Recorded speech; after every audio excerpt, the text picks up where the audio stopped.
Pour ne rien manquer, abonnez-vous maintenant.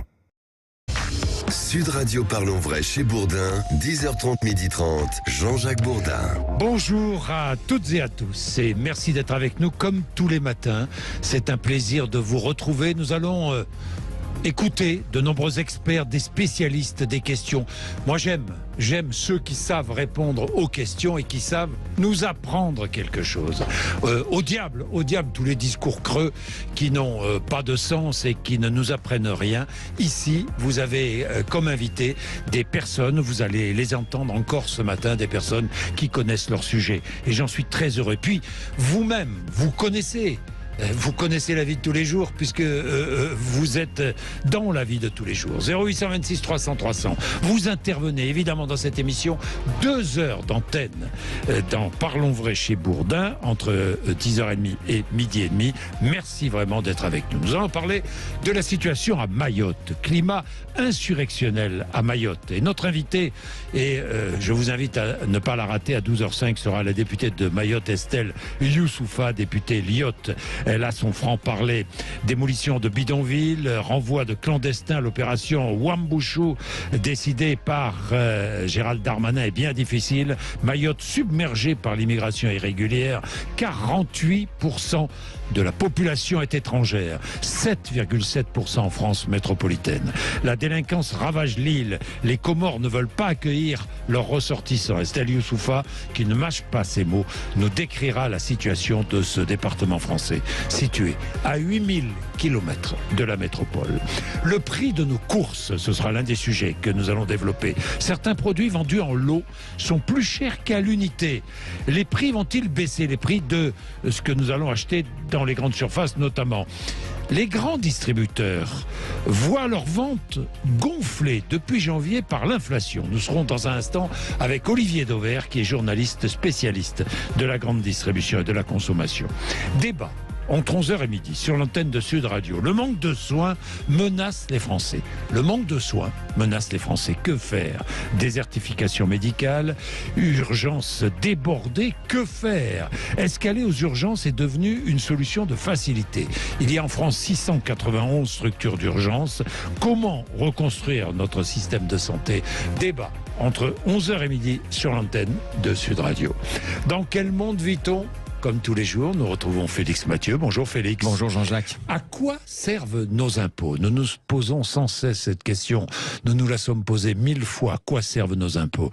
Le ministère de l'économie a décidé de répondre à cette question avec des exemples très concrets, Félix. Oui, avec d'abord un aperçu assez simple. Prenez 1000 € d'argent public et regardons à quoi ils servent. Plus de la moitié, 572 €, sont dépensés dans la protection sociale. 95 € correspondent à l'éducation.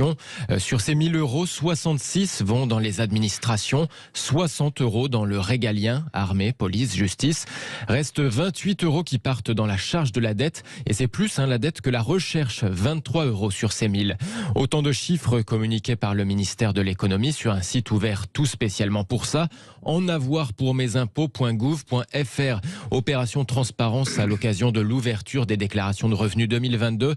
Alors au-delà de cet aperçu secteur par secteur, le site propose aussi des exemples de dépenses encore plus concrets. Prenez l'entretien d'un kilomètre de route. 110 000 €. 110 000 € le kilomètre de route. Une année dans une école primaire, 8 000 € d'argent public. 8 000 en primaire contre 11 000 € pour une année dans un lycée. Allez, dernier exemple, a priori improbable. Combien coûte un accouchement, d'après vous? Eh bien, 2600 € d'argent public, l'accouchement en moyenne, nous répond le ministère de l'économie. C'est passionnant, je peux vous dire, allez voir ce site, c'est absolument passionnant. Et d'ailleurs, je me propose d'en faire une émission de débat vendredi sur l'utilisation de l'argent public. Est-ce que nous utilisons bien cet argent public? À quoi servent nos impôts? Nous posons tous la question, je le répète encore une fois. Vous savez que vous pouvez retrouver tous les jours de 10h30 à midi et demi votre émission Parlons Vrai chez Bourdin Bourdin. Si vous avez manqué le direct ou si vous voulez réécouter l'émission, il n'y a aucun problème. Elle est immédiatement disponible en podcast sur sudradio.fr et sur notre application Sud Radio. Je vous précise aussi, et je vous rappelle encore une fois, notre invitée de 12h05, elle s'exprime ce matin sur Sud Radio, Estelle Youssoufa, députée Lyotte de Mayotte. Elle va nous raconter la situation sur l'île, une situation dans un climat insurrectionnel. Il est 10h35, merci d'être avec nous. Notre consommation, nos courses, le prix de ce que nous allons acheter, notamment dans les grandes surfaces, avec un homme qui connaît par cœur ces questions-là. Il s'appelle Olivier Dauvert, il est journaliste spécialiste de la grande distribution. Olivier Dauvert, bonjour.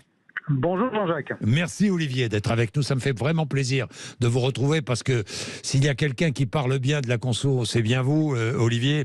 Olivier, j'ai une première question. On a dit, on a vu et on a tous constaté que les prix avaient fortement augmenté depuis maintenant plusieurs semaines. Ça va durer jusqu'à quand? Certains disent jusqu'à la fin du printemps, jusqu'à la fin juin. D'autres disent ça peut durer encore un peu plus. Bon, je vais continuer à me livrer au jeu des pronostics sur le sujet. Je ne sais pas si vous le savez, mais j'avais anticipé cette notion de Mars rouge qui a ensuite été très popularisée. C'est vrai que c'est vous qui l'avez, c'est vous qui avez le premier parlé de Mars rouge. Parce qu'il y avait une forme d'évidence. Je veux dire, c'est pas parce que je suis plus intelligent que les autres, c'est que j'avais posé le problème simplement. Dès lors que les négociations entre les industriels et les distributeurs étaient terminés, il y aurait une répercussion assez rapide. C'est ce qu'on a vu. Le mois de mars a été le plus inflationniste que l'on ait jamais connu en France pour les courses alimentaires. Donc, on a passé ce pic d'inflation, mais l'inflation va encore continuer quelques mois, probablement jusqu'à l'été, à un rythme moins élevé, mais elle va continuer. Donc ça, c'est une mauvaise nouvelle en apparence. La bonne nouvelle, Jean-Jacques, c'est que on peut anticiper ce que je vais maintenant appeler, pour faire vraiment très simple, un septembre vert ou une rentrée verte, c'est que à partir de cet été, et probablement de manière très visible à la rentrée, on va voir dans les prix de nos produits en supermarché les conséquences de la baisse des cours des matières premières que l'on voit. Je vous prends un exemple concret. Le blé aujourd'hui, c'est environ 250 € la tonne. Il y a un an, c'était 400 € la tonne. Donc factuellement, le prix du blé a baissé. Ça veut dire que les industriels qui font des biscuits, du pain, de la farine, ce que vous voulez, des pâtes bien évidemment, ils vont petit à petit voir leur prix de production baisser. Alors ça ne se fait pas du jour au lendemain parce qu'ils n'achètent pas leur farine tous les matins évidemment. Mais ça veut dire de manière directe, si en septembre le prix des biscuits n'a pas baissé, c'est que les marques s'en sont mis plein les fouilles. Voilà. Les marques ou les distributeurs. Oui, ou les distributeurs. Quand vous voyez parce la concurrence qui existe entre les distributeurs aujourd'hui, je vous prie de croire qu'ils se tirent la bourre de manière phénoménale. Et que c'est plutôt les marques, les grandes marques, parce qu'elles considèrent qu'elles le valent bien. C'est toujours pareil. Quand vous achetez des marques de biscuits, tout le monde en connaît, Lu, Prince, Granola, tout ce que vous voulez. C'est des marques qui se disent qu'elles peuvent justifier d'un prix plus élevé. Mais là, quand même, il va falloir qu'elles revoient une partie de leur prix parce que leur matière première a baissé. Voilà, c'est un fait. Alors, conséquence de l'inflation aussi, Olivier, c'est aussi l'une des questions que je voulais vous poser ce matin. Conséquence de l'inflation, il y a des grands distributeurs qui voient leur chiffre d'affaires considérablement progresser depuis janvier. Je pense à Carrefour, qui a déjà donné des chiffres. Oui, effectivement, tous les distributeurs aujourd'hui sont en croissance de chiffre d'affaires, mais c'est une croissance en trompe-l'œil. Je dirais pareil d'ailleurs pour les industriels, parce que quand vous avez 10% d'inflation et que votre chiffre d'affaires fait 10%, en réalité, vous n'avez pas vendu un produit de plus. Ça s'appelle de la mathématique pour enfants de primaire. Donc oui, bien sûr que les chiffres d'affaires sont en hausse, mais désormais, ce qu'il faut regarder, c'est non plus les euros, mais les produits qui passent en caisse. Et là, malheureusement, aujourd'hui, on voit que les Français sont dans une logique de déconsommation. On achète plutôt moins qu'avant, tout simplement parce qu'on a le pied sur le frein. Quand vous êtes une famille modeste, vous voyez les prix qui s'envolent, il y a des moments où vous vous apprêtiez à mettre un produit dans le chariot, vous ne le mettez pas. Et donc en réalité, vous voyez en nombre d'articles, les ventes elles baissent en hypermarché et en supermarché en ce moment. Bien. Olivier, on va demander à nos auditeurs de réagir. D'ailleurs, 0826 300 300. Vos courses, les prix, vous surveillez ça de très très près. Comment faites-vous d'ailleurs? Et à ce propos, j'ai vu l'enquête de Foodwatch concernant les produits vendus en lot. Certains produits vendus en lot sont plus chers qu'à l'unité. Ça ne vous surprend pas, Olivier? Ça arrive malheureusement. Alors je vais être franc. Hein. C'est très très rarement une volonté, parce que celui qui le ferait, il prend des risques en termes d'image terribles. Et vous savez aujourd'hui qu'une marque, ce qu'elle a de plus précieux, c'est son image de marque. Oui. Et s'il était prouvé que toutes les semaines, dans tous les magasins, une même enseigne ou une même marque, elle vous volait, appelons un chat un chat, elle ne ferait pas long feu. Donc là, c'est simplement le fait qu'il y a, vous savez, dans un hypermarché toutes les semaines, il y a en moyenne 600 produits qui sont en promo. Vous entendez bien, Jean-Jacques ? 600 produits en moyenne. Promo. Oui. Donc, de fait, moi, je mets en garde et les consommateurs et les associations. Vous en trouverez toujours des coquilles, bien évidemment. Voilà, la question est de savoir si elles sont volontaires.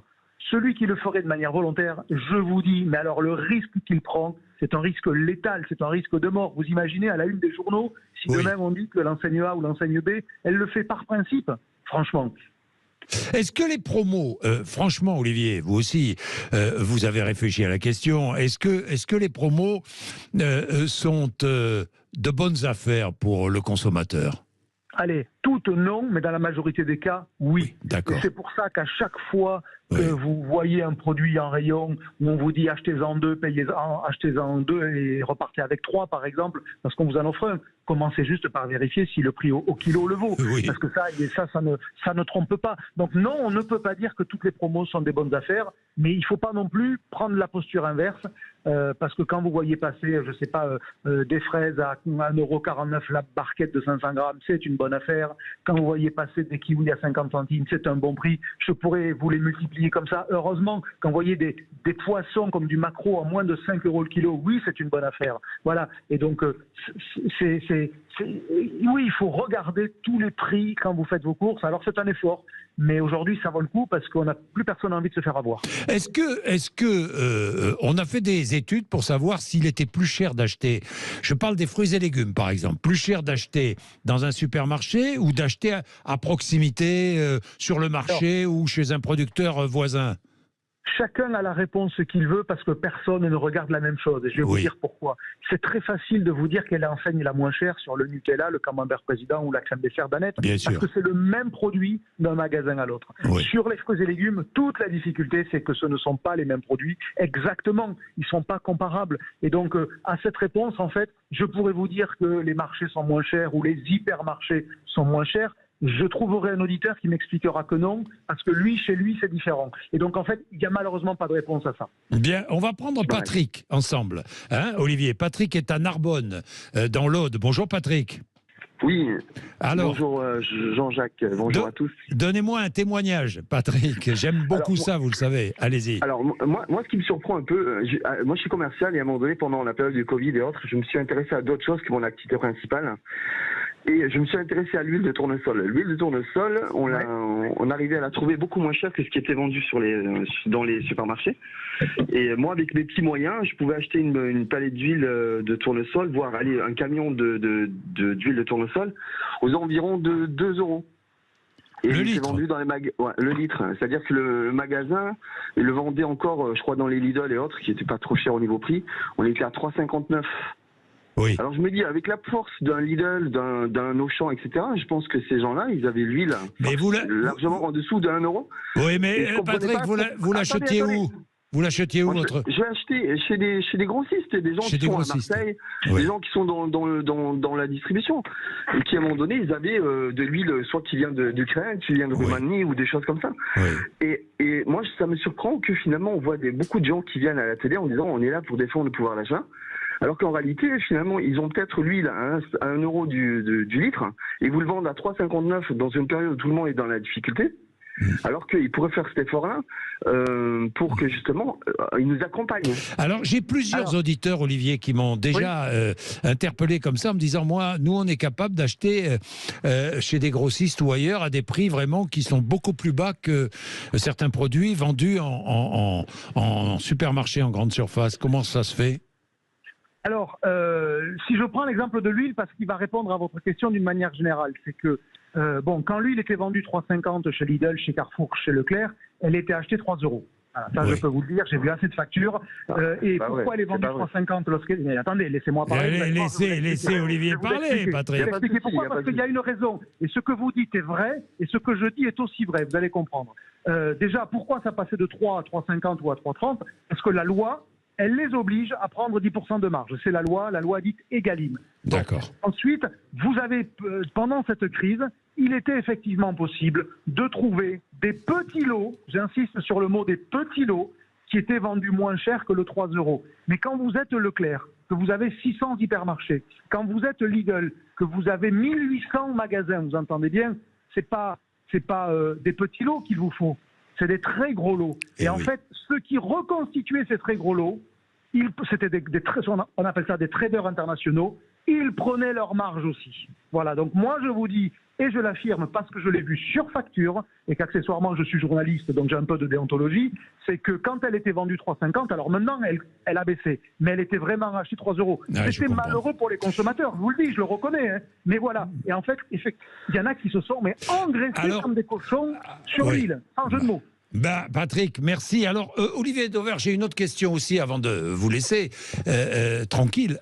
J'ai une autre question, Olivier. C'est il y a des sur Internet ou maintenant des sites où on cherche les bons prix et il paraît qu'on arrive à faire des économies. C'est vrai ou pas ?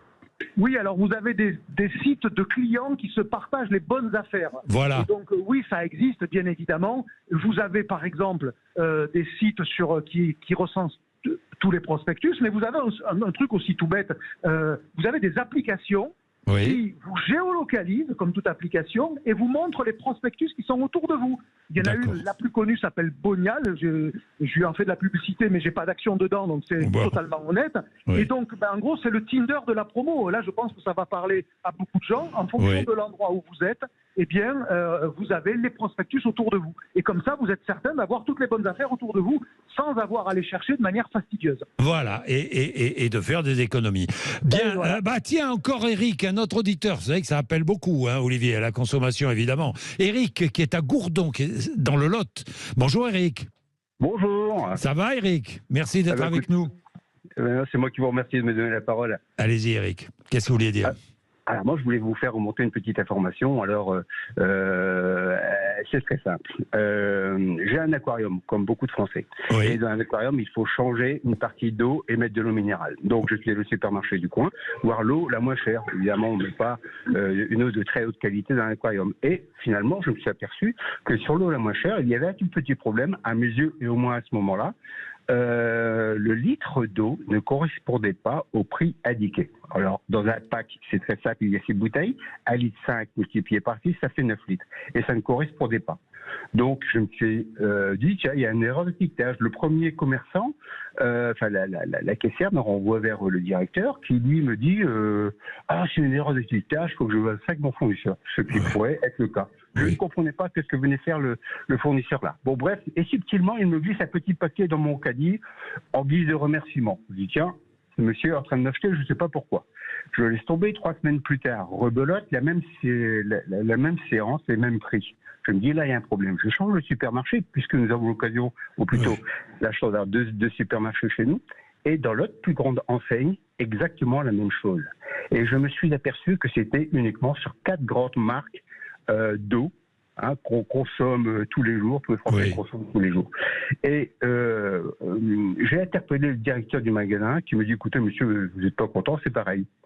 Oh, alors là, il m'a fait appeler haut. J'ai envoyé un courrier aux douanes. Oui. En expliquant exactement la situation. Et c'était sur 2 supermarchés, et je me suis aperçu que c'était ailleurs partout. Oui. Et là, les douanes m'ont tout simplement répondu, monsieur, on n'a pas le temps de contrôler ce genre de choses. Bon, alors, Olivier,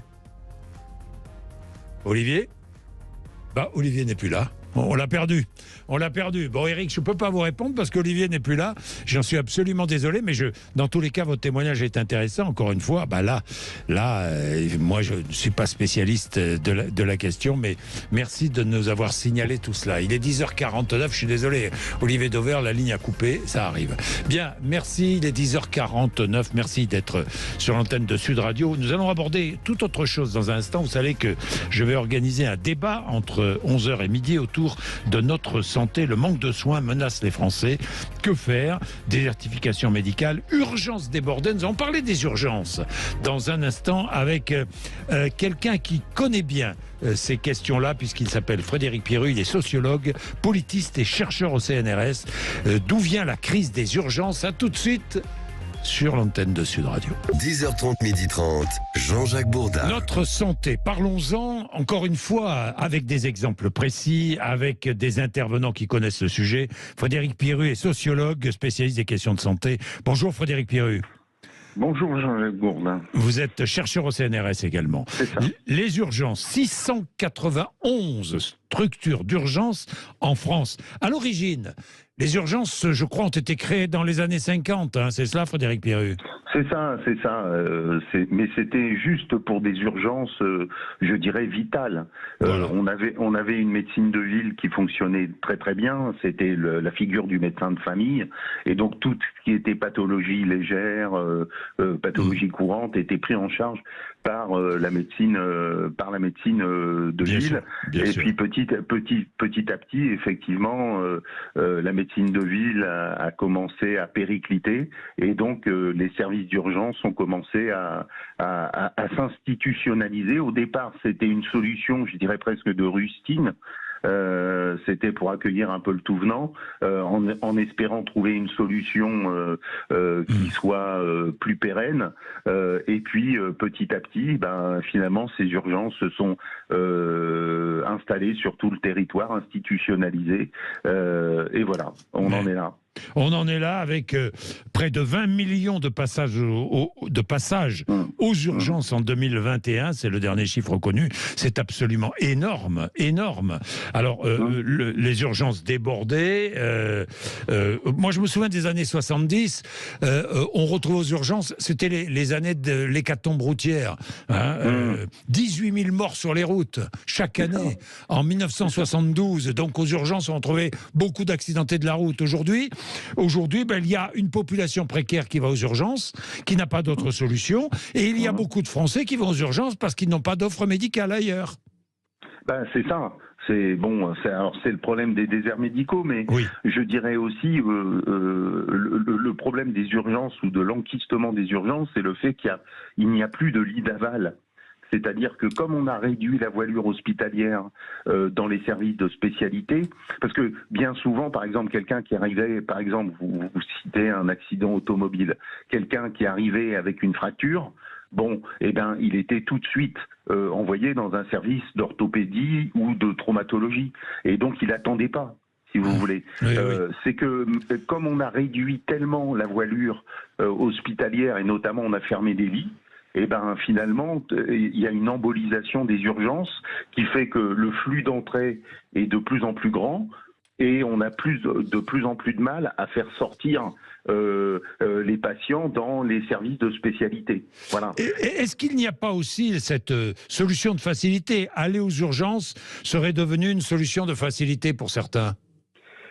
C'est une solution de facilité quand vous êtes dans un désert médical. Moi, je dis souvent, les services d'urgence, c'est devenu le médecin généraliste du pauvre. C'est-à-dire que quand vous habitez dans des zones rurales où les cabinets de médecins ne font plus de garde, par exemple, vous êtes bien obligé d'aller aux urgences. Imaginez une mère qui est paniquée parce que son enfant a de la fièvre. Si elle avait le médecin de famille qu'on a connu, nous, peut-être que ça la rassurerait. Qu'est-ce qu'elle fait? Elle va aux urgences. Et donc c'est prise une habitude d'aller aux urgences immédiatement, avec cette idée que il y aura tout sur place. Il y aura le plateau technique, il y aura les examens, il y aura les moyens de faire les examens, etc. Donc voilà. Oui, vous le soulignez dans une interview que vous avez accordée à nos confrères du Figaro, vous dites, et puis il y a une population vieillissante qui n'est pas prise en charge. Alors ça, c'est encore plus de l'aval, c'est-à-dire qu'on a des EHPAD qui sont sous-médicalisés. Alors qu'est-ce que fait quand une personne âgée se casse le col du fémur? Bon, qu'est-ce qu'on fait? On l'envoie aux urgences. Bon, et il y a un autre sujet dont on ne parle que très très peu, c'est la déshérence de la psychiatrie publique. Qui est-ce que vous retrouvez aux urgences? Vous retrouvez des malades psychiatriques qui sont en décompensation. Et si on avait un service public de la psychiatrie publique qui soit correctement organisé, ça délesterait aussi les urgences. Or aujourd'hui, notre service de psychiatrie est en train de tomber en ruine. C'est ce que dit Mathias Vergon, qui dit désengorger les urgences, ça veut dire reconstruire le système de santé. C'est ça. Il faut reconstruire l'ensemble. Oui. Je dirais que l'hôpital, c'est, le lieu de concentration de tous les maux dysfonctionnement du système de santé, de son entourage en fait, de son écosystème. Vous voyez ? Bon, les urgences, c'est devenu ça. C'est devenu le lieu de fixation de tous les dysfonctionnements de l'environnement de l'hôpital. Merci à vous. Merci, ces réflexions sont très intéressantes et d'ailleurs cela va nourrir notre débat de 11h à midi. Le manque de soins menace les Français. Que faire? Avec plusieurs invités pour parler de ce sujet. Sud Radio Parlons Vrai chez Bourdin, 10h30, 12h30, Jean-Jacques Bourdin. Parlons Vrai, notre débat entre 11h et midi. Comme tous les jours, nous allons parler de notre santé. Je posais une question, le manque de soins, ce manque de soins menace-t-il la santé des Français? Que faire? Nous avons plusieurs invités avec nous pour parler de cela, puisque le président de la République était hier à Vendôme pour parler santé. Nous allons parler santé nous-mêmes, ici, sur l'antenne de Sud Radio, pendant 1 heure avec plusieurs invités. Nous avons avec nous Philippe Juvin, qui est député LR des Hauts-de-Seine, mais qui est médecin avant tout. Bonjour. Et Philippe Juvin, bonjour. Nous avons Gérard Raymond, qui est président de France Asso Santé. Bonjour. Alors, vous représentez les usagers de la santé. C'est cela. Nous tous, quoi. Nous tous, qui allons chez le médecin, à l'hôpital ou ailleurs. Nous tous, bien sûr. Et nous allons recevoir le docteur Marc Rosenblatt, qui est médecin généraliste, membre du syndicat des médecins libéraux. Il a un tout petit peu de retard, mais il va venir nous rejoindre dans un instant. J'ai des quantités de questions à vous poser. Avec en toile de fond un mot que j'aime bien, c'est celui de responsabilité. Comment responsabiliser à la fois les pouvoirs publics, ceux qui sont responsables du fonctionnement de notre système de santé, et comment responsabiliser aussi les usagers du système de soins, parce que l'usager doit aussi être responsable dans l'utilisation du système de soins. Bien, nous allons parler de tout cela avec en toile de fond 2 problèmes majeurs, les déserts médicaux bien sûr, et les urgences qui sont débordées, toujours débordées. Alors, je regardais ce que disait Mathias Vergon, que l'on connaît bien, qui est urgentiste en Seine-Saint-Denis, et qui dit « désengorger les urgences, ça veut dire reconstruire le système de santé ». Vous êtes d'accord, Philippe Juvin? Oui, évidemment. Pourquoi? Parce que les urgences, c'est la structure qui est à l'interface entre la médecine de ville et l'hôpital. Quand la médecine de ville ne fonctionne pas bien, ce sont les urgences qui sont là pour essayer d'amortir le choc. Et quand l'hôpital ne fonctionne pas bien, les patients, entre guillemets, s'accumulent aux urgences et ne peuvent pas être hospitalisés. Donc oui, ce que dit Vergon est juste. Les urgences, c'est un symptôme. C'est un symptôme d'un dysfonctionnement général. C'est le symptôme, l'un des symptômes d'un dysfonctionnement général. Je rappelle que les services d'urgence ont été créés dans les années 50, qu'à l'origine, l'urgence, ça valait bien dire ce que ça voulait dire. C'était l'accident de la route. C'était l'accident, voilà. C'est pour ça qu'on les a créés. 18 000 morts en 1972 sur les routes. Voilà. Je le rappelle, on est à 3 000 morts aujourd'hui. Exactement. Donc c'était l'accident de la route. Et aujourd'hui, les urgences sont devenues la seule porte qui est ouverte 24 heures sur 24 quand les autres portes sont fermées. Et c'est vrai que, du coup, moi je vois dans mon service, les gens viennent aussi parce qu'ils ne trouvent pas en ville de médecins traitants, parce que la radio, ils vont mettre 10 jours à la voir, parce qu'ils n'ont pas accès à un cardiologue, parce que le gériatre ou le psychiatre, on n'en trouve pas, donc ils viennent aux urgences et ils espèrent qu'on va leur arranger les choses. Est-ce qu'aller aux urgences, je me tourne vers vous, Gérard Raymond, est-ce qu'aller aux urgences n'est-il pas devenu maintenant une solution de facilité? Ah non, c'est pas devenu une solution de facilité. Je pose volontairement une question provocante. Oui, bien sûr, mais c'est devenu le premier recours. C'est-à-dire qu'on ne trouve plus aujourd'hui de médecins généralistes, on n'a plus de médecins traitants, on n'a plus de spécialistes libéraux sur son territoire. Et donc, effectivement, lorsque l'on a une urgence pour nous, mal au coude, mal aux oreilles, mal au ventre, c'est une urgence pour nous, eh bien il ne nous reste plus malheureusement que d'aller aux urgences hospitalières et donc l'engorgement. C'est donc aujourd'hui effectivement... Mais renforcer les services d'urgence, c'est pas la solution. Non, alors. Du tout. C'est comment nous mettons une offre territoriale en adéquation aux besoins d'une population sur un territoire donné. Ça, c'est le premier des grands chantiers qu'il nous faut mener. Et derrière, effectivement, aussi, je serais d'accord avec monsieur le député, il faut aussi réorganiser l'hôpital, notamment dans le management, etc. etc. Mais la première des missions aujourd'hui structurelles de la réforme de notre système de santé, c'est qu'il faut que l'offre sur un territoire répondre aux besoins de la population. Alors l'offre sur le territoire, c'est lutter contre la désertification médicale, au sens large médical, hein, il n'y a pas que les médecins d'ailleurs qui sont concernés, nous allons en parler un peu plus loin dans l'émission. Mais vous voulez dire quelque chose? Oui, en fait, il faut d'abord, pour aider les urgences, à très court terme, il faut quand même renforcer les urgences à court terme. Parce que, vous savez, quand il y a une voie d'eau dans le bateau, il faut écoper. Il ne faut pas dire on va ramener le bateau à l'arsenal, s'il coule, vous aurez bonne mine. Donc il faut écoper, et pour écoper aujourd'hui, il faut évidemment renforcer les urgences, mais ça ne suffira pas parce qu'on est dans une course sans fin. Le vrai problème majeur qu'il faut régler en médecine, c'est la question de la démographie. Soyons simples, il n'y a pas suffisamment de médecins aujourd'hui en France. Les raisons, on les a bien décrites dans le passé. Il faut arrêter de faire du commentaire. Moi, j'en peux plus des hommes politiques qui commentent les choses. Les hommes politiques ne sont pas là pour commenter. Ils sont là, non pas pour commenter, non pas d'ailleurs pour faire simplement des propositions, mais pour obtenir des résultats. On en a assez des paroles, on en a assez des propositions d'une certaine manière, on veut des résultats. Qu'est-ce qu'il faut faire sur la démographie médicale? C'est assez simple, faire ce que les Anglais ont fait il y a 1 an. Les Anglais formaient à peu près comme nous 10 000 médecins par an. On a augmenté le numerus clausus à 11%, à 11 000, mais les Anglais sont passés à 20 000. Ils ont doublé le nombre de médecins. Oui, mais il faut du temps. Eh bien, écoutez, il faut du temps. Mais depuis le temps pour doubler le nombre de médecins. Monsieur Bourdin, depuis le temps qu'on le dit, on l'aurait fait, le problème serait déjà réglé. Donc je vous dis, la première chose à faire, immédiatement, c'est de doubler le numerus clausus. Deuxièmement, arrêtez de raconter n'importe quoi aux Français. Quand on leur dit qu'on a supprimé le numerus clausus, c'est faux. On a changé le nom, ça s'appelle numerus apertus, mais on n'a pas supprimé, d'ailleurs ça n'aurait aucun sens. Numerus apertus, ça veut dire ouvert. Oui, mais non, mais d'abord ça n'a aucun sens de dire, que l'État ne se préoccuperait pas du nombre de médecins formés. Donc c'est pas choquant qu'il y ait un numerus clausus. La question, c'est son niveau. Et donc, moi je vous dis, la priorité des priorités, c'est de dire demain on forme non plus 10, non plus 11, mais 20 000 médecins par an, premièrement, et on fait la même chose chez les infirmières, les kinés, les pharmaciens, les vétérinaires. Je vois même les vétérinaires ont un problème aujourd'hui. Certains médecins disent attention, si on forme trop de médecins, ils seront mal formés. Écoutez, moi je suis un homme politique. Moi, je suis un homme politique. Vous avez entendu ça de la bouche des médecins? Mais de toute façon, tout le monde. Il y a des corporatismes partout. Bien entendu.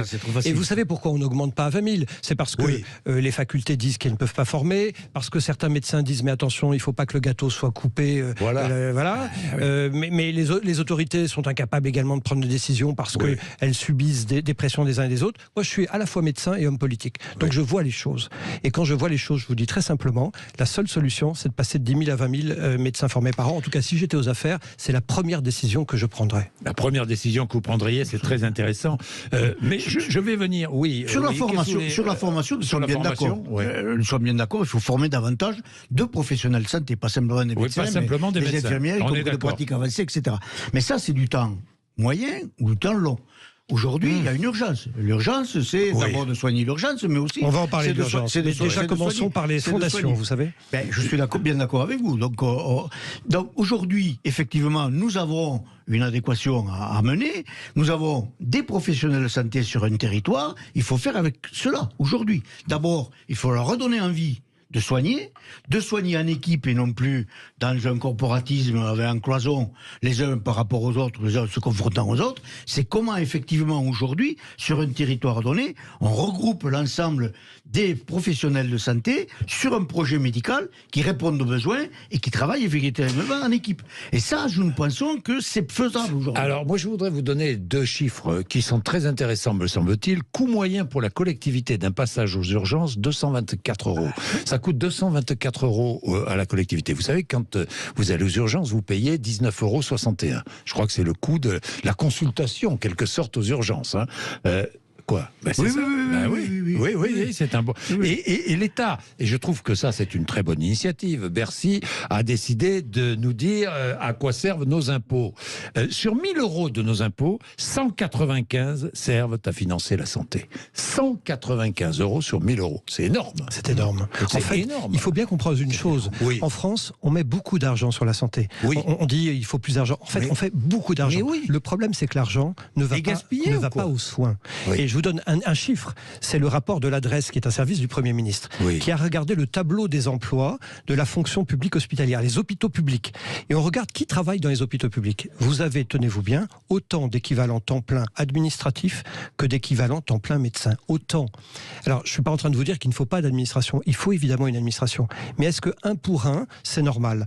L'adresse publie un deuxième tableau. C'est le tableau des emplois chez les cliniques privées. Il regarde combien d'administratifs et combien de médecins. Le ratio dans les cliniques privées, même si ce n'est pas les mêmes malades, pas les mêmes missions, j'entends, mais quand même c'est intéressant, il y a un administratif pour 3 médecins. Donc un administratif pour 1 médecin à l'hôpital public, un administratif pour 3 médecins dans les cliniques privées.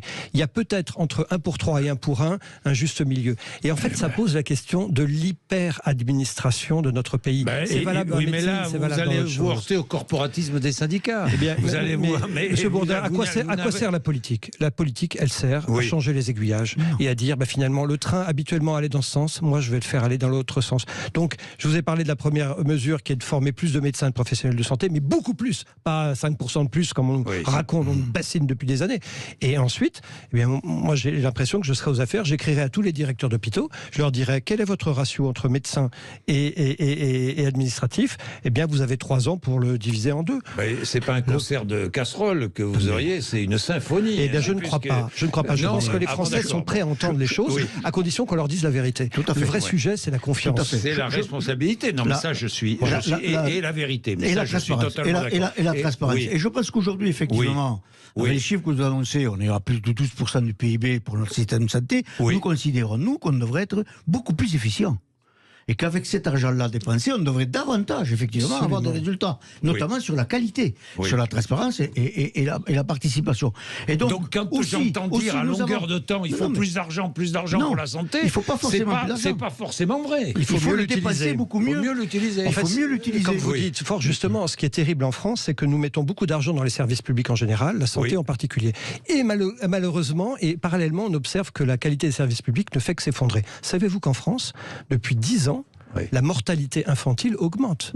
On meurt plus quand on est un enfant entre 0 et 1 an en France qu'ailleurs, alors qu'on met beaucoup d'argent. Donc on voit bien qu'on a un sujet majeur. D'ailleurs, l'Assemblée nationale se saisit de cette affaire. Je vais être le président d'une mission qui va étudier les raisons de cette surmortalité infantile. Ce n'est pas normal, avec le fric qu'on met dans la santé, d'avoir des résultats aussi médiocres. Bien. Et nous avons aussi un système qui ne marche plus, qui n'est plus aujourd'hui adéquat, c'est-à-dire effectivement la rémunération à l'acte. La T2A, totale, qui doit être aujourd'hui effectivement refondue, revue et corrigée. C'est une réforme structurelle de fond qu'il nous faut sur ce système de santé. Et derrière, effectivement, il y a un modèle économique qui est à revoir. Le travail en équipe doit aussi être valorisé notamment sur les pathologies chroniques, par des forfaits ou des enveloppes globales, et pas simplement d'une rémunération à l'acte qui est inflationniste. Bien, alors je vais prendre aussi Marie-Alice, qui est infirmière libérale à domicile, qui nous dit que son métier a considérablement changé. Elle est elle aussi confrontée à des déserts médicaux. Nous en parlons de ça à l'étage, dans le Lot-et-Garonne. Marie-Alice qui sera avec nous juste après la pub, 11h17. Sud Radio Parlons Vrai chez Bourdin, 10h30, 12h30, Jean-Jacques Bourdin. Il est 11h21, un débat passionnant. Nous parlons de la santé, de notre santé et de l'offre de soins. Et je posais la question, est-ce que le manque de soins menace les Français? Que faire? Pour en parler, voilà qu'apparaît le docteur Marc Rosenblatt, qui est médecin généraliste, membre du syndicat des médecins libéraux et président des médecins du sport. Hein? C'est bien cela. Bonjour. Bonjour. Merci. Effectivement, c'est bien ça. Bon, c'est bien ça. Alors, nous parlions déjà, nous avons engagé la conversation. D'ailleurs, nos auditeurs peuvent réagir 0826 300 300. Et Marie-Alice, qui est infirmière libérale dans le Lot-et-Garonne, va nous parler dans un instant. Mais nous parlions de responsabilité. Responsabilité des pouvoirs publics, responsabilité des personnels soignants et responsabilité des usagers de la santé, qui est un peu oubliée, cette responsabilité. Comme si, elle est un peu oubliée. On a l'impression que tout est dû. On a l'impression que tout est dû aujourd'hui, que tout est facile. Non, vous n'êtes pas d'accord. Je suis pas d'accord. Gérard Raymond, bon. Alors, vous vouliez parler de responsabilité, Philippe Juvin. Je vais vous raconter une histoire. Dans le service des urgences que j'ai l'honneur de diriger à l'hôpital Pompidou, depuis maintenant plusieurs semaines, j'ai un de mes jeunes médecins, Camille, qui va se reconnaître, qui a mis en place une organisation très intéressante où les patients en arrivant aux urgences sont filtrés et ceux qui manifestement auraient dû aller voir un médecin généraliste plutôt que de venir aux urgences, on les renvoie vers un médecin généraliste avec un rendez-vous peut-être pas le jour même, peut-être le lendemain ou le surlendemain. Et donc on a 8 à 10% des patients que finalement nous arrivons à ne pas entrer aux urgences et donc à moins submerger le service d'urgence. Alors les réactions des patients sont assez variables. Là tout à l'heure, avant de venir dans votre émission, j'ai dû répondre à une de nos patientes qui avait une douleur au thorax depuis 3 mois, et qui avait décidé un soir à 22h de venir aux urgences pour la douleur qu'elle avait depuis 3 mois. Donc, fort justement, nous avons évidemment très rapidement, par 2-3 questions que nous avons posées, éliminé quelque chose de très urgent, bien sûr, mais enfin depuis 3 mois, vous voyez ce que je veux dire, et on l'a renvoyée chez un généraliste qu'elle est allée voir le lendemain. Et voyez-vous, la réaction de cette dame a été « mais j'y ai droit ». J'y ai droit. Voilà. Or, si on ne met pas sur la table que la société, c'est une société de droit, mais aussi de devoir, eh bien, on n'y arrivera pas. Si chacun dit « moi, j'ai droit à ça », eh bien, on n'y arrivera pas. C'est pour ça qu'une des solutions, alors c'est pas la solution des urgences du système de santé, c'est aussi la responsabilisation des uns et des autres. Et on va parler de la responsabilisation avec les rendez-vous non honorés chez le médecin. Ah, les petits lapins. Non, c'est pas les petits lapins. C'est des gros lapins. C'est une réalité. C'est des lièvres. C'est des gros lapins, non? C'est des kangourous, alors. Non, mais bon, Gérard Raymond, ce ne sont pas des ours de votre Ariège. Mais Gérard Raymond, quand vous entendez cet exemple donné par Philippe Juvin, que dites-vous? Que lui répondez-vous? Tout simplement parce que d'abord, je poserai cette question, est-ce que cette dame-là a un médecin traitant? Pas sûr. Est-ce que cette dame-là connaît effectivement l'offre sur son territoire? Si elle n'a pas de médecin traitant, c'est parce qu'elle n'a pas voulu en avoir. Ah non. Elle n'a pas cherché à en avoir. Non, pas du tout. Pas du tout. Certaines personnes vont voir un médecin qui refuse aujourd'hui de devenir des médecins traitants. Nous avons quand même des millions de personnes qui n'ont pas de médecin traitant parce qu'elles ne peuvent pas en trouver. Nous avons quand même plus de 700 000 personnes en ALD qui devraient avoir un parcours de soins programmé qui n'ont pas de médecin traitant. C'est la faute des médecins. C'est pas la faute du médecin, c'est la faute du système. C'est toujours facile d'accuser le système. Non, c'est la faute de l'offre. On l'a bien dit, qu'il fallait transformer. Alors, je veux bien qu'effectivement, il y ait quelques responsabilités des uns et des autres, mais aujourd'hui, nous sommes en demande, effectivement, de cette transformation et de cette offre. Nous, on n'a pas fait le choix d'être malade. Certains ont fait le choix de nous soigner. C'est certainement le plus beau métier du monde. Essayer de soigner les gens et voire même de les guérir. Donc, nous, on n'a pas fait le choix. Moi, j'ai pas fait le choix d'être patient et d'être malade. Donc, l'exigence, pour nous, c'est effectivement qu'on nous apporte une réponse à nos urgences. Cette dame avait 3 mois mal. Elle aurait pu aller voir un médecin généraliste dans ce coin. Pourquoi elle n'y est pas allée? Peut-être parce qu'elle n'a pas de médecin traitant. Peut-être parce que dans... elle n'a pas de médecin traitant, elle se dit, ça me coûtera moins cher d'aller aux urgences. Elle a une méconnaissance.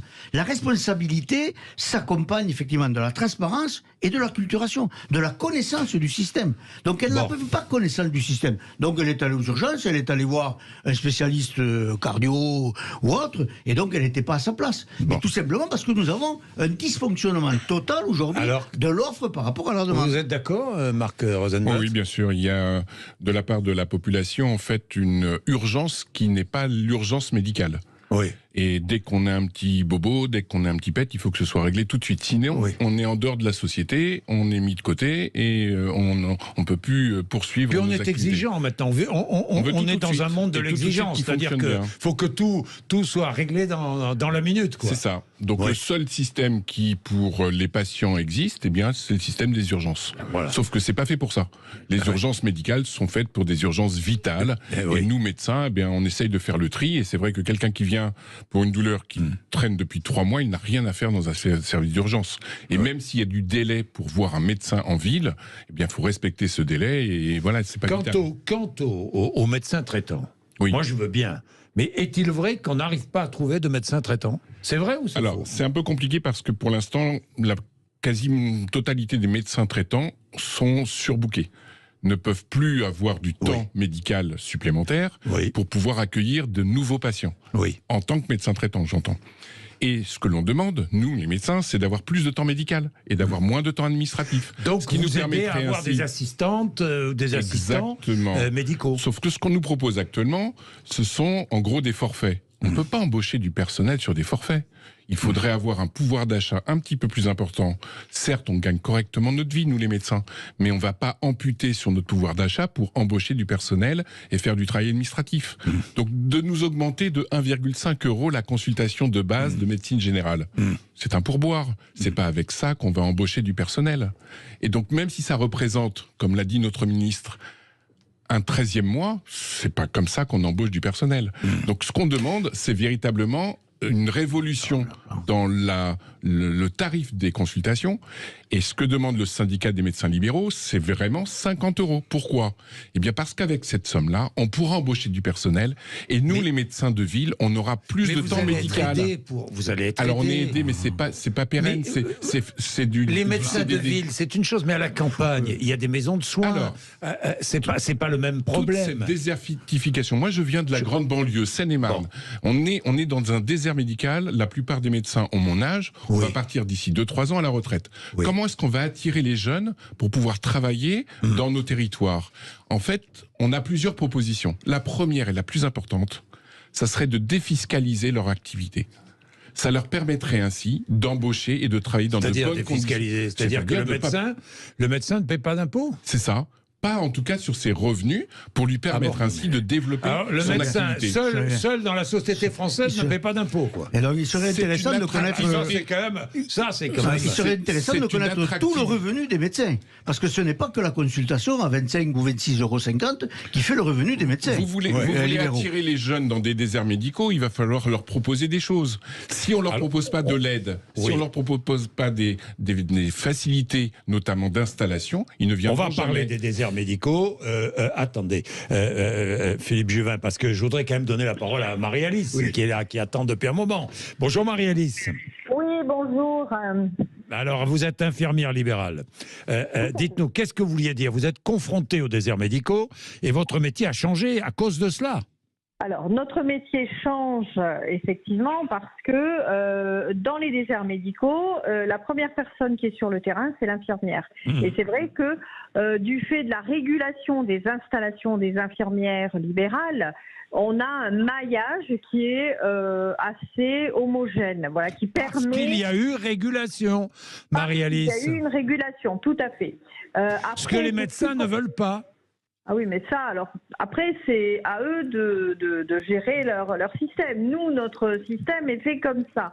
Pour ce qui concerne la désertification, moi, je voulais parler, entre autres, du retard des diagnostics et de la force de l'infirmière libérale, puisqu'elle est au domicile et elle est dans la capacité d'orienter un patient sur les urgences ou sur un médecin référent potentiel. Et Marie-Alice, c'est ce qu'on appelle la délégation de soins. Mais est-ce que vous souhaitez qu'on aille vers plus de délégation de soins, docteur Rosenblatt? C'est une chose qu'il ne faut pas négliger. On peut déléguer. Le problème, c'est que si maintenant les médecins ont que des consultations complexes, ils ne tiendront pas les 12 heures par jour qu'ils font actuellement. Donc il faut aussi avoir des consultations, entre guillemets, simples, même si les consultations simples ne sont pas si simples que ça. Donc de déléguer un maximum de choses à des non-médecins, à des professionnels de santé, malgré tout, à des non-médecins. Qui connaissent le terrain, parce que Marie-Alice... On est d'accord. Et elle connaît les patients. Eh bien, ce n'est pas si simple que ça pour les médecins de faire que du complexe du matin au soir. Marie-Alice? Oui, ça je le conçois. Nous aussi, on a des patients complexes à domicile, mais ça permettrait quand même d'alléger les urgences, de faire en sorte que les urgences ne se retrouvent pas avec de la bobologie et de faire patienter certains patients. Je ne dis pas qu'il faut annuler la consultation, du tout, mais ça permet de différer et peut-être de mieux orienter.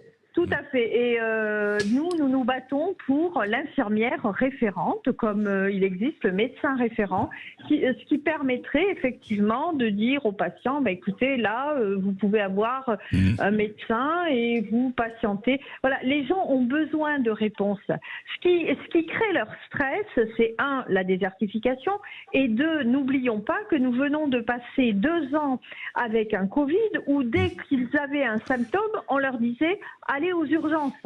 Bien. Marie-Alice, merci pour votre témoignage. Je vais vous faire réagir, Philippe Juvin et Dr Rosenblatt, Marc Rosenblatt, sur ce que vient de dire Marie-Alice, mais il faut que je fasse absolument une pub. À tout de suite. 10h30, 12h30, Jean-Jacques Bourdin. Il est 11h35. Le débat se poursuit autour de notre santé, du manque de soins. Est-ce que le manque de soins menace la santé des Français? C'est la question que je pose ce matin avec 3 invités.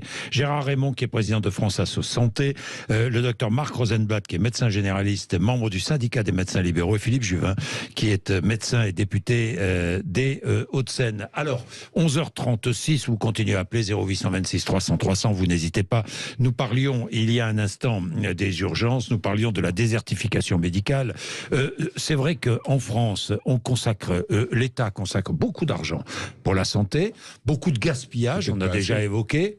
Pas assez. Peut-être pas assez s'il faut former des gens. Peut-être pas assez pour former, mais par ailleurs, beaucoup d'argent. C'est ce que disait Philippe Juvin. Beaucoup d'argent qui ne va pas aux soins, messieurs. Il ne va pas aux soins. Beaucoup d'argent qui ne va pas à l'administration, qui va à la coordination, etc., etc. Il faut réfléchir peut-être aussi sur l'ensemble aujourd'hui des enveloppes qui sont dévolues, que ce soit au premier recours, etc., dans leur organisation. Et certainement qu'il y a besoin d'organisation. Mais il faut réfléchir aussi aujourd'hui au modèle économique. Alors, l'installation des médecins en France dans les déserts médicaux, Emmanuel Macron ne croit pas à la régulation. Il n'y croit pas, or, d'autres y croient. Et notamment des députés transpartisans qui parcourent la France aujourd'hui et qui, eux, sont plus rudes. Et il faut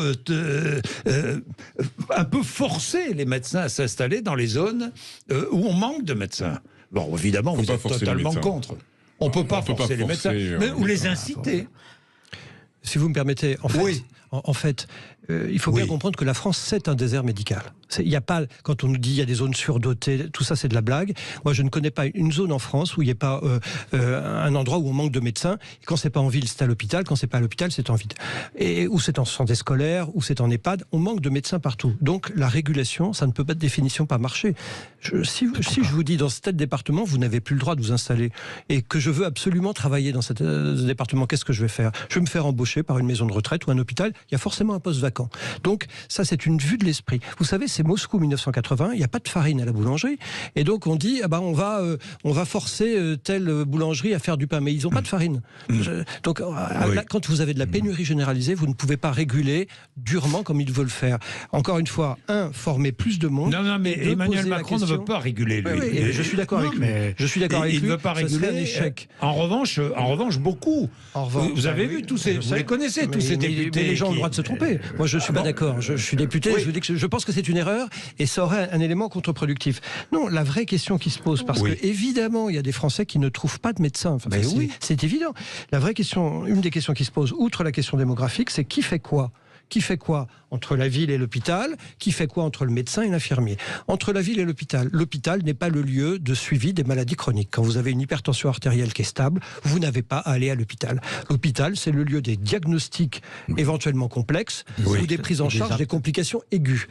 Or, l'hôpital veut tout faire. Moi, je vois 1000 personnes, sur 1000 personnes, j'en envoie qu'une seule à l'hôpital. Les 999 autres, je les gère.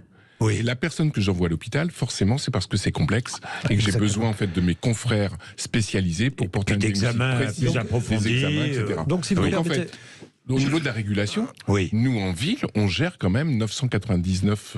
Non, mais qui fait quoi entre la ville et l'hôpital? Il y a qui fait quoi entre le médecin et le paramédical? Souvenez-vous, les ophtalmos. Nous avons tous des lunettes, sauf vous, Monsieur Bourdin. Si, j'en ai. Moi. Très bien. Et il y a 10 ans, on ne trouvait pas du tout d'ophtalmo. Avoir une consultation d'ophtalmo, c'était pas possible. Et puis peu à peu, qu'est-ce qui s'est passé? Les ophtalmos ont confié aux orthoptistes un certain nombre de missions sous leur contrôle. Aujourd'hui, vous pouvez vous faire un examen de vue, ce qui n'était pas possible il y a 15 ans. Il faut probablement réfléchir à ce qu'ont fait les ophtalmos très intelligents et le faire, nous les médecins, avec d'autres professionnels, avec en tête absolument la notion de la sécurité. Alors j'ai vu un reportage très intéressant sur l'installation de travail d'équipe. La collaboration sur les maisons de santé, 2250 je crois en France, c'est l'objectif. Les maisons de santé, c'est très intéressant. J'ai vu un reportage, je ne sais plus dans quel journal, où de jeunes médecins sont très contents d'aller travailler justement dans des zones un peu désertifiées en maison de santé, parce qu'ils travaillent moins. Ils organisent leur temps en groupe, en quelque sorte, et ça leur permet évidemment de mutualiser les frais d'assistants, de tout ce qui est répondre aux patients au téléphone, enfin, ils veulent un confort de vie, ils travaillent moins, ils s'organisent entre eux. Sauf que leur travail en moins, c'est quand même du temps médical en moins. Lorsqu'ils vont travailler que 35 ou 40 heures par semaine, c'est pas comme les médecins de la génération du siècle dernier. Les jeunes médecins à travailler 60 heures par semaine. Non, de toute façon, ils sont formatés comme ça. C'est-à-dire que moi, je me souviens, quand j'étais jeune médecin, en fait, j'étais de garde la nuit. Le lendemain, j'enchaînais ma journée. Mais c'est fini, maintenant, non, il faut une journée de récupération. Donc déjà, au départ, ces jeunes médecins sont formatés à travailler que ce qu'il faut. C'est-à-dire 35-40 heures, pas plus. Et donc forcément maintenant, il faut 2 médecins pour remplacer un médecin. Mais alors, comment faire pour que les médecins aillent s'installer dans des zones qui sont sous-dotées? Il faut que ce soit attractif. La théorie ou le principe de la régulation est aujourd'hui, vous l'avez très, très bien dit, monsieur le député, est aujourd'hui dépassé. C'est dépassé de réguler. Alors, il faut faire quoi?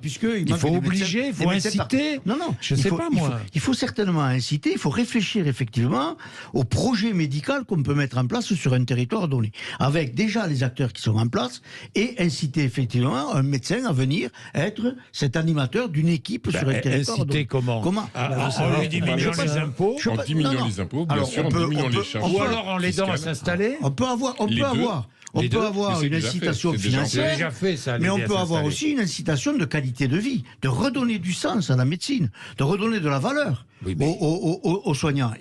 Donc, il y a des revalorisations peut-être financières et d'organisation, mais il y a aussi du sens que l'on peut redonner. Et je comprends très bien, et nous aussi, puisque nous sommes dans une demande permanente, qu'aujourd'hui, les nouveaux professionnels de santé et les médecins disent « nous, on ne veut pas faire un sacerdoce, on veut faire un métier et on veut le faire en équipe ». Donc on n'oblige pas les jeunes médecins à aller s'installer dans des zones sous-dotées. On ne veut pas faire de l'abattage, on veut faire de la qualité. Mais il y a peut-être la médecine solitaire est terminée, elle est solidaire aujourd'hui. Il y a peut-être des pistes qu'il faut creuser. La première piste, c'est quand on forme un médecin dans les écoles de médecine, dans les facultés de médecine, on les forme quasiment à 90% de leur temps à l'hôpital.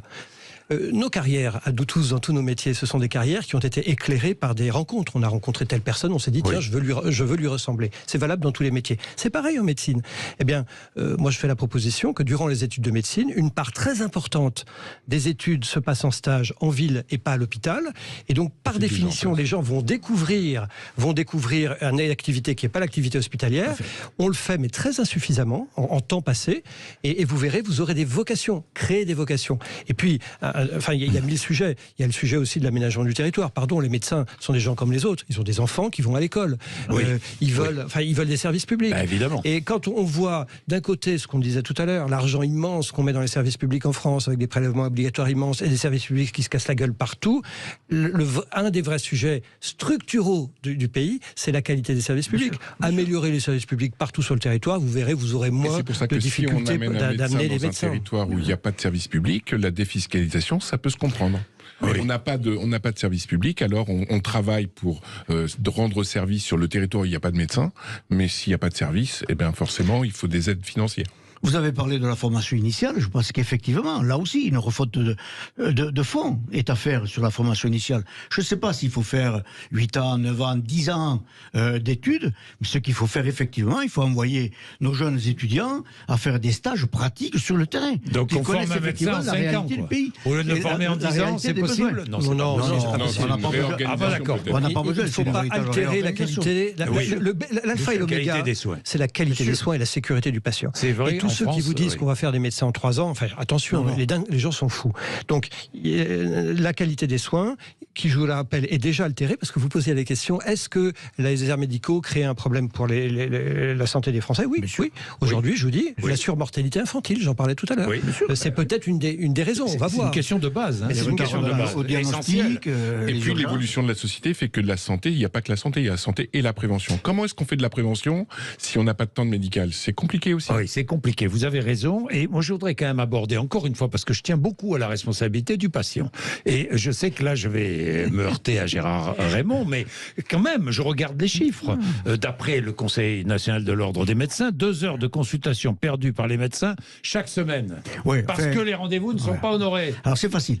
On va culpabiliser. Il ne s'agit pas de culpabiliser, il s'agit de responsabiliser. Non, c'est pas pareil. Du tout. Si on veut le faire payer, c'est le culpabiliser. Donc non. Soyons clairs sur ces problèmes de... Mais pardon, le service d'urgence, c'est pas le supermarché. Non, mais je suis d'accord avec vous. Quand vous venez à 11h du soir pour un bouton sur la fesse que vous avez eu depuis 3 mois, vous avez envie de dire... Pourquoi les gens vont aux urgences? C'est parce qu'ils n'ont pas trouvé de réponse sur leur territoire. Vous avez raison, ça c'est vrai. Comment on organise cette réponse à leur mal, à leurs mots, sur le territoire donné? Ça, c'est la première des choses. Aujourd'hui, et on est tous d'accord là-dessus, il faut plusieurs jours pour avoir un rendez-vous chez son médecin traitant. Parlons pas du spécialiste ou d'accord. Donc effectivement, on n'a pas de réponse immédiate. C'est un problème d'organisation. Mais c'est une question d'organisation. C'est une question d'organisation. Je pense qu'aujourd'hui, avant de culpabiliser le patient qui ne répond pas à son rendez-vous, parce qu'il a peut-être trouvé une réponse en attendant. Si, monsieur. Si, c'est une culpabilisation du patient. On a trouvé une réponse à un mot. La Belgique a une autre réponse, vous le savez bien.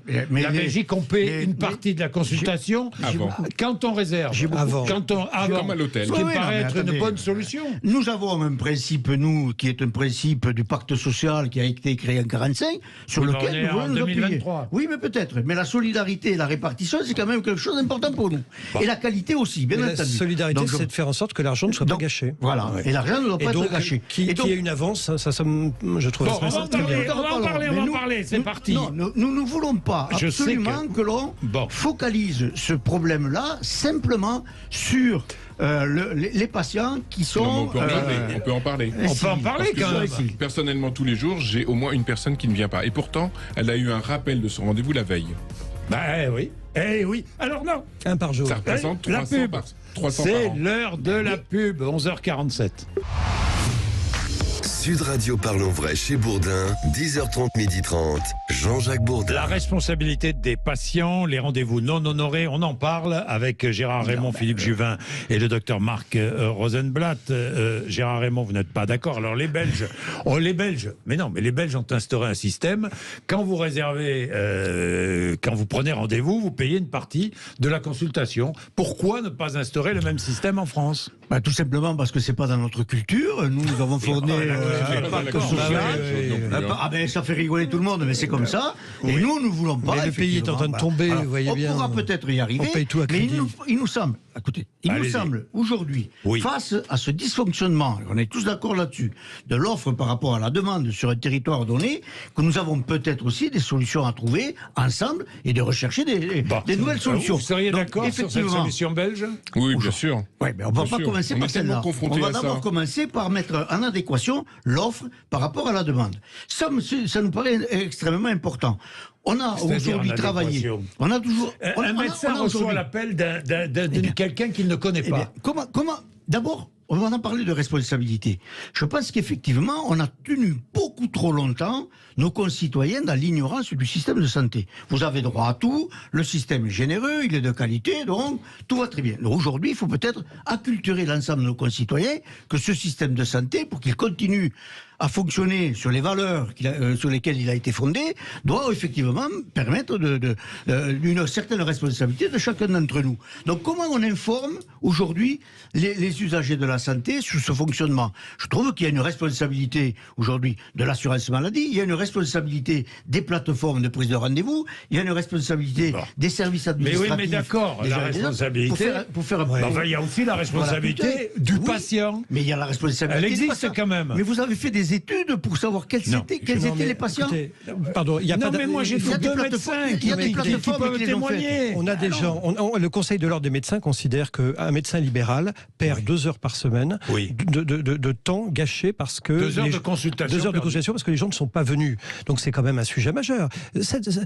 Comment on finance ce système? On le finance avec l'argent de vos impôts. Il n'y a pas d'argent public. L'argent public, ça n'existe pas. C'est l'argent qu'on prend dans la poche de chacun. Moi, l'argent qu'on me prend de ma poche pour payer mes impôts, je veux qu'il serve à quelque chose. Et donc, quelqu'un qui n'honore pas son rendez-vous, eh bien, doit payer. Est-ce que vous réservez une chambre d'hôtel et puis vous venez pas et puis ça coûte rien? Non, vous êtes. Je suis désolé. Recherchons les causes. Pourquoi il n'a pas honoré son rendez-vous? Mais il faut agir. Il faut agir là-dessus.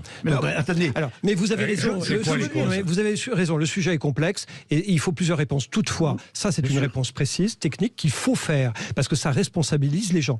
Il y a un deuxième élément pour la responsabilité. La solution belge. Mais oui, il faut évidemment la faire. Là, il y a un deuxième élément de responsabilité qu'il faut quand même avoir en tête, c'est que c'est l'information. Moi, je crois beaucoup à la transparence des résultats médicaux sur la qualité des soins. Je vous explique. La fracture du col du fémur, c'est une fracture qui survient chez les femmes particulièrement âgées. C'est une fracture qui s'opère. Si vous n'opérez pas la fracture dans les 48 heures après la chute, vous avez une surmortalité, une surmorbidité. On fait des complications, on meurt plus. 48 heures donc. Moi, je suis très favorable à ce que tous les hôpitaux et cliniques de France, ça ne coûterait rien aux contribuables, publient le délai entre la chute et le passage au bloc opératoire, et vous apprendriez, Monsieur Bourdin, que dans tel hôpital ou telle clinique, on opère en 24 heures, et dans tel autre, on opère en 5 jours. Et bien, naturellement, vous n'iriez pas dans celui en 5 jours, et naturellement, celui qui opère en 5 jours, et celui qui opère en 5 jours s'améliorerait, parce qu'il se dit, je suis pas bon. Et donc, la qualité de la transparence. Une obligation de moyens, mais pas forcément de résultats. Mais là, peut-être un jour, il faudra aussi mettre en place nos patients, qu'est-ce qu'ils posent comme question? Est-ce que c'est un bon médecin? Est-ce que c'est un bon chirurgien? Et donc, on doit leur apporter cette réponse. On doit leur apporter cette réponse. Où on me demande du résultat, donc forcément, je suis confronté à ça demain soir. Mais tous les médecins, d'ailleurs, on souhaite que la personne, quand elle arrive, elle ait du résultat par rapport aux soins qu'on va lui apporter. C'est évident. Mais comment faites-vous quand vous avez, pour en revenir comment faites-vous quand vous avez un patient qui a appelé et qui n'honore pas le rendez-vous? Je le blacklist. C'est-à-dire que cette personne-là, je ne la reverrai plus jamais. Vous ne la recevrez plus jamais. C'est ça. C'est simple. Ça. Vous avez raison. Sans explication, bien sûr. Il y en a qui appellent en disant j'ai raté, ou il y avait un embouteillage, il y avait des choses. Ok, on le note. S'excuser. On le note. Mais en attendant, il a perdu du temps. On ne sait pas quoi faire. Alors, j'ai Florence, j'ai pas le temps. Cela dit, certains médecins me disent ça me permet aussi de décompresser et de prendre un peu aussi. Et de faire du temps administratif qu'on n'avait pas eu le temps de faire avant.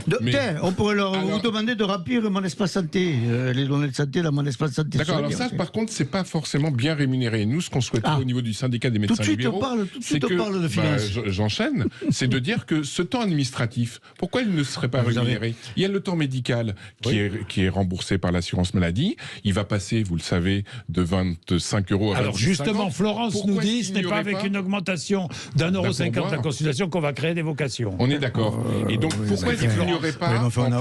On a augmenté le forfait médecin traitant. Écoutez la proposition du syndicat des médecins libéraux. C'est de dire que ce temps administratif, il pourrait très bien être payé par le patient, quitte à être peut-être pris en charge par sa complémentaire santé si elle le veut, mais qu'il y ait 26,50 € pris en charge par l'assurance maladie, et pourquoi pas 3,50 € pour tout le travail administratif, s'occuper de la feuille de soins électronique, s'occuper du dossier médical personnel, s'occuper de toute la paperasse qui tourne autour de la consultation.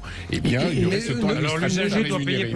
Mais ne trouvez-vous pas que le raisonnement, et je comprends votre raisonnement, mais en réalité il est vicié, parce qu'on en est à se dire, il faut qu'on paye le temps administratif. Mais le vrai sujet, il est de baisser le temps administratif. On est dans un pays qui augmente les charges administratives et qui sont très réelles pour les médecins d'une manière exponentielle, et qui ensuite se dit c'est injouable, donc on va essayer de payer quelqu'un pour le régler. Je propose de diminuer les charges administratives des médecins. Que le médecin généraliste me dise ce qu'il fait du forfait structure. Il est très faible en fait. Simplifier la vie des médecins. En simplifiant la vie des médecins, vous leur redonnez du temps médical. Travail administratif, 2 heures. Je consulte 12 heures par jour et j'ai 2 heures de plus d'administratif en voyant 35 personnes. C'est raisonnable. Je ne suis pas sûr que nos auditeurs savaient qu'il y avait un forfait structure. C'est pas de l'abattage à 8 minutes comme 10 minutes le temps administratif et vous gagnerez du temps médical. Bien sûr. Merci messieurs. On pourrait débattre pendant des heures de ce sujet qui est passionnant, évidemment, et qui nous concerne tous. Merci d'être venus nous voir, dans tous les cas, tous les trois. C'est un plaisir sur Sud Radio, évidemment, 11h57. 30 Jean-Jacques Bourdin. Nous avons la chance de recevoir Estelle Youssouffa, qui est députée LIOT. Vous connaissez ce groupe maintenant, LIOT, depuis la fameuse motion de censure contre la réforme des retraites, à l'occasion de la réforme des retraites. Bonjour Estelle Youssouffa. Bonjour, c'est moi qui ai la chance d'être votre invitée. Non, mais non Estelle, vous êtes députée LIOT de Mayotte. Ça rime. Bah oui, LIOT de Mayotte. Oui. Vous êtes 20 d'ailleurs dans le groupe LIOT, oui, c'est bien ça. J'ai des amis corses, bretons, de l'Est et du Nord de la France. On est tous des très ancrés dans nos territoires.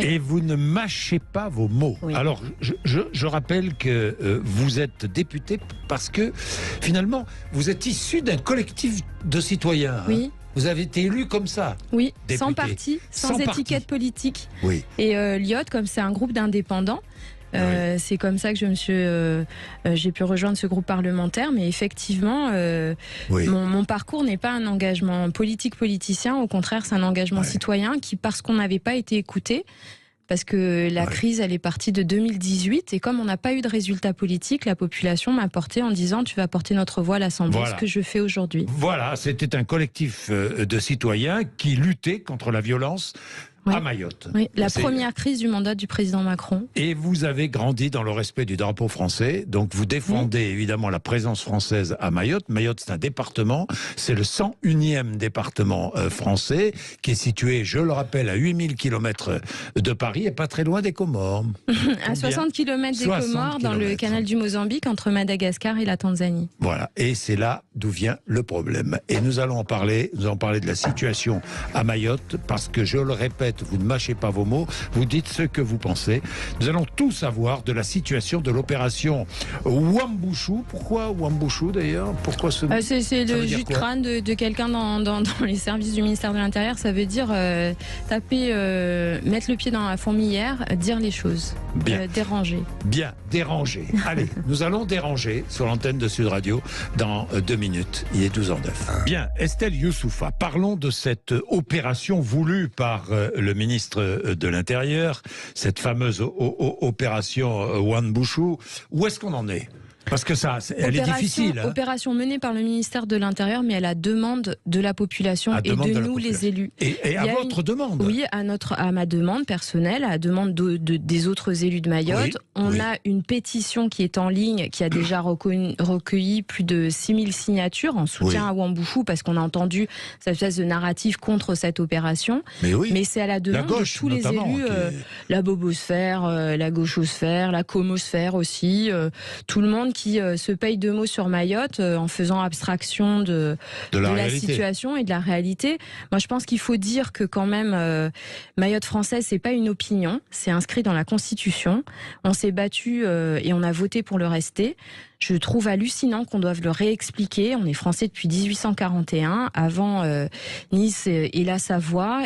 Qu'on sache pas nous mettre sur une carte, c'est pas très grave, mais qu'on conteste notre francité, c'est pénible. C'est douloureux, pour dire les choses, c'est humiliant. Et en fait, ça revient toujours sur la table. Donc ça, c'est assez pénible. Le discours, en fait, à gauche est quand même en train de relayer un discours comorien qui revendique Mayotte, qui conteste le fait que Mayotte soit française, parce que c'est ce qui est dit en filigrane. C'est le fond du problème, en fait. Oui, c'est un conflit territorial. Est-ce qu'il y a une volonté aujourd'hui du gouvernement comorien finalement d'inciter au trouble, d'envoyer finalement, de permettre le départ de tous ces réfugiés vers Mayotte pour volontairement déstabiliser l'île et ensuite revendiquer Oui, le territoire. En fait, dans les années c'est une forme d'indépendance, pas d'indépendance, de conquête larvée. Oui, en fait, dans les années 70, c'est la vague des indépendances. Oui. Les Comores, donc nous sommes depuis quelques décennies un seul et même ensemble administratif, les 4 îles, qui sont un archipel géographique. Et on avait été depuis 1841 sous différents régimes et pas toujours administrés ensemble par la France. Mais les années qui précèdent l'indépendance, dans le vote de 74, on est un seul et même ensemble. Les 3 îles des Comores choisissent l'indépendance et nous, Mayotte, on vote contre. Ça n'est pas du tout bien digéré par Moroni. Paris est un peu surpris, donc on nous repose la question à Mayotte au cas où. On a voté 3 fois. On redit qu'on est français. À un niveau freudien, il y a quelques-uns qui pourraient dire que c'est pas la réponse qui pose problème, c'est celui qui pose la question. Mais depuis, en fait, Moroni conteste Mayotte française à l'ONU, parce que les 2 fondements de l'indépendance, c'est l'intangibilité des frontières, c'est l'argument de Moroni, et nous, notre argument, c'est de dire c'est le droit des peuples à disposer d'eux-mêmes. Nous, on a voté, on a disposé de nous-mêmes, on est français, on veut le rester. Donc vous êtes français. Mais depuis, comme il y a eu échec à l'ONU, depuis une dizaine d'années, les Comores envoient massivement leur population, et j'estime pour ma part que c'est ce que l'OTAN et l'Union européenne appellent une instrumentalisation des flux migratoires qui est une menace hybride. On déstabilise un territoire en envoyant massivement la population. Pour mettre la main sur ce territoire. On sature, on déstabilise et on utilise les lois contre l'État qui est déstabilisé.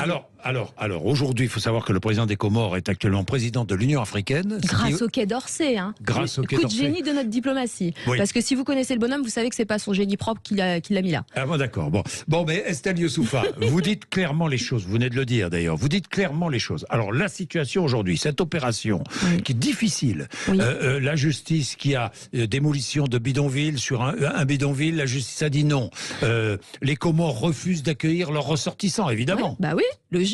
Là, c'est bas les masques. Tout le monde voit bien la posture des Comores, qui est de dire soi-disant l'allié. Moi, je rappelle quand même que ça fait depuis l'indépendance que le Quai d'Orsay et une partie de l'establishment ici à Paris défend il faut travailler avec les Comores. C'est un allié. L'aider au développement. La France paye le développement aux Comores qui ont pris leur indépendance. Ça fait 40 ans qu'on paye, 40 ans que ce pays s'enfonce. Donc, il n'y a pas de développement. Ça fait une dizaine d'années qu'on nous dit il faut payer, aider les Comores pour lutter contre l'immigration clandestine. L'immigration clandestine augmente en provenance des Comores. Donc à un moment, il faut quand même s'interroger. Moi, je veux bien qu'on me dise... Mais alors, on fait quoi ? Quelle est la solution ? Écoutez, on a tous les leviers. Vous allez revenir sur la situation. On a tous les leviers. Oui. L'aide, c'est un moyen de pression. Le franco-comorien, il est adossé à la Banque de France. C'est un moyen de pression. Les visas, c'est un moyen de pression. Je veux dire, on ne peut pas nous dire... Plus de visa pour les Comoriens. On l'a déjà fait quand il y avait la crise en 2018, et puis d'autres pays, mais quand il y avait la crise avec les Comores en 2018, on avait suspendu la délivrance des visas. Vous demandez la suspension des visas mais bien sûr, accordés aux Comoriens. Et la saisie des biens du gouvernement qui appelle à coloniser Mayotte et qui refuse que Mayotte soit française. Moi, je veux dire, on va arrêter de débattre. Ça fait des décennies qu'on débat.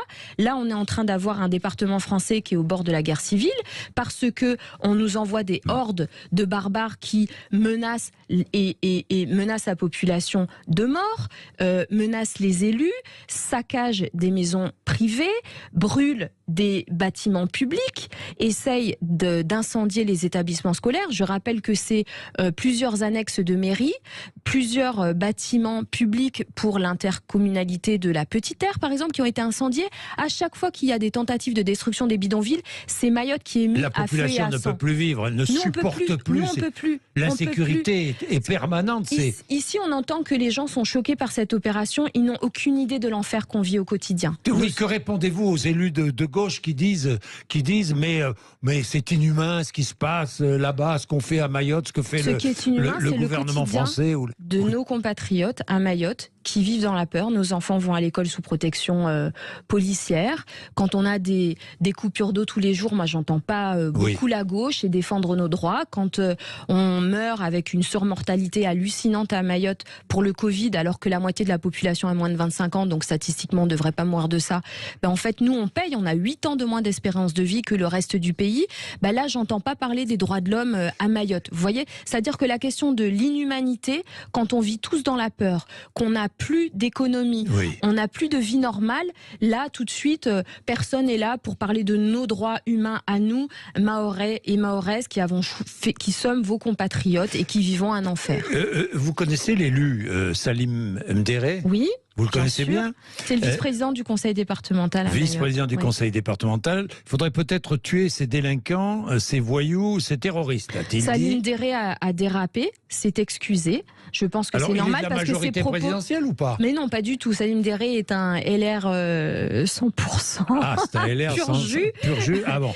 Non, parce que Clémentine Autain, Manuel Bompard, Éric Piolle en ont profité. C'est Wikipédia qui s'est fourvoyé et la NUPES qui a embrayé. Ouais. Mais en fait, non, Salim Mdéré n'a jamais été marcheur, le pauvre.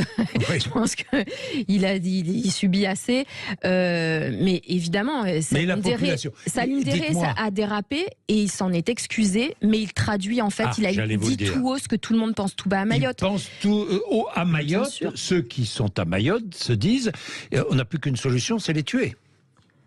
C'est dramatique parce qu'en fait, la situation est tellement grave que si cette opération Wambouchou réussit pas, que les forces de l'ordre n'arrivent pas à extirper cette économie clandestine, la criminalité qui est en train de semer la mort à Mayotte, les gens vont prendre les armes et régler le problème eux-mêmes.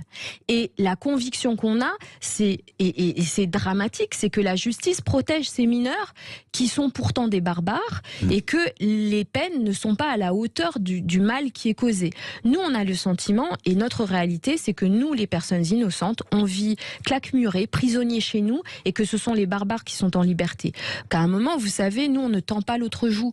On est un peuple pacifique, généreux, on a beaucoup donné. Mais en fait, là, on peut plus, on est dos au mur, et à un moment... Nous, ce qu'on redoute tous, c'est l'étincelle qui va faire basculer. Vous pensez que la population va s'armer et vous pensez que la population est prête à prendre les choses en main ? Mais le risque, il est réel. C'est pour ça que cette opération a un tel soutien au niveau local. Parce qu'on dit, il faut que les forces de l'ordre aillent au bout, que le gouvernement ne lâche pas et on reprend le contrôle de Mayotte. Vous êtes en contact permanent avec Gérald Darmanin sur... Absolument, avec son cabinet. Avec son cabinet, oui, sur l'opération ? Moi, je suis concernée du fait que notre diplomatie ne se mobilise pas à hauteur du problème.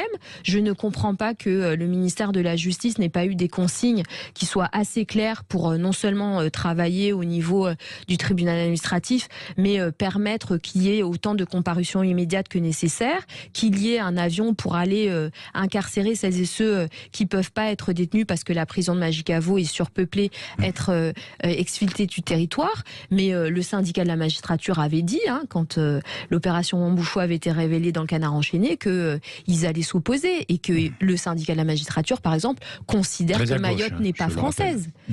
Ah non, mais il faut dire les choses. Parce qu'en fait, cette attitude munichoise là, de lâcher Mayotte sous couvert des droits de l'homme, à un moment, il va falloir aussi répondre du sang qui est versé à Mayotte, parce que c'est d'une irresponsabilité totale. On ne se rend pas compte des risques que prend la population et de l'enfer que vivent les élus. On est tous sous protection policière, on est menacé de mort sur les réseaux, les familles, elles subissent, elles ont pu, celles qu'ils peuvent, ont pu évacuer les plus vulnérables. Les familles se sont réfugiés dans les villages en s'espérant moins près des zones de combat dont on sait que ça va exploser. Et pourtant, on est derrière le gouvernement en disant allez derrière, allez au bout de votre geste, ramenez la loi et l'ordre à Mayotte. C'est un droit, nous on a droit de vivre en paix comme tout le monde. Oui, mais que faire si les Comores ne veulent pas de leurs réfugiés ? Alors, c'est pas la première fois de leurs ressortissants. Voilà, c'est pas la première fois que les Comores font le chantage migratoire. Et en fait, Madagascar avait permis de reprendre ses ressortissants en attendant et de les renvoyer. Donc, il y a toujours moyen de moyenner. Toujours moyen. Est-ce qu'il faut supprimer le droit du sol sur l'île ? Je pense que c'est une discussion qu'il va falloir avoir, oui. Oui. Ben oui, parce que on a commencé le ministère de l'Intérieur. Gérald Darmanin a commencé, il était très critiqué d'ailleurs. Oui. Il a commencé, mais il faut aller au bout. Moi, je vais vous dire, je pense que la crise qu'on subit actuellement, d'abord, ça permet de donner une visibilité et un peu de vérité crue sur ce qu'il se passe à Mayotte, qui est souvent ignoré ici. Mais aussi, j'espère qu'on ne va pas gâcher cette crise et qu'on aura une discussion de fond, de revoir la relation avec les Comores, parce que c'est une alliance qui ne fonctionne pas, qui est à sens unique. C'est d'avoir un bâtiment de la Marine nationale pour protéger notre frontière, et c'est d'avoir une vraie discussion sur la nationalité et les droits qu'on donne aux étrangers à Mayotte. Et sur le fond, tel que certains envisagent ce débat pour le reste du pays, c'est que effectivement, quand on voit la progression des flux migratoires et les perspectives sur les prochaines décennies, Mayotte est juste à l'avant-garde de ce qui va se passer ailleurs. Et je suis allée dans le cadre de mon travail parlementaire en Grèce, je vais aller dans les prochaines semaines en Italie. Ce que j'ai vu en Grèce avec la crise migratoire, c'était aussi un pays qui a eu droit à l'aide européenne, à Frontex pour protéger sa frontière, parce que c'est une frontière européenne. J'espère qu'un jour, Paris admettra qu'il y a besoin de l'aide européenne pour protéger Mayotte avec Frontex, avec le financement européen pour protéger, pour équiper en garde-côte, en protection à hauteur de la crise, pour prendre en charge ces étrangers. Quand il y a des réfugiés, et c'est l'asile, ils ont des droits, c'est pas la même chose que des migrants économiques, c'est pas la même chose qu'une menace hybride, comme on l'a vu. Et donc, à un moment, il faudra se poser la question en toute franchise et avoir un débat qui soit honnête et clair. Mais en tout cas, ne pas oublier la population de Mayotte. Oui, je rappelle que 48% de la population à Mayotte est étrangère. Ça, c'est les statistiques de l'INSEE qui sont largement sous-estimées. Bah oui, parce que les statistiques de l'INSEE, c'est 300 000 personnes à Mayotte. Je rappelle que quand le préfet Colombet a distribué 450 000 masques pendant la pandémie, il a dit un par adulte. Donc il y a un petit... il y a une petite erreur. Mais en fait, c'est assez pratique de sous-estimer la population pour l'État parce que ça évite de transférer les fonds à hauteur de la population réelle. Vous voyez, il y a des petites erreurs comme ça statistiques qui sont assez pratiques pour les uns et les autres. Merci Estelle Youssouffa. Merci à vous, Monsieur Bourdin. Nous voir. C'est absolument passionnant et nous vous retrouverons régulièrement parce que on va pas abandonner ce qui se passe à Mayotte, évidemment. Merci vraiment. Merci beaucoup. Il est 12h26, vous êtes sur Sud Radio.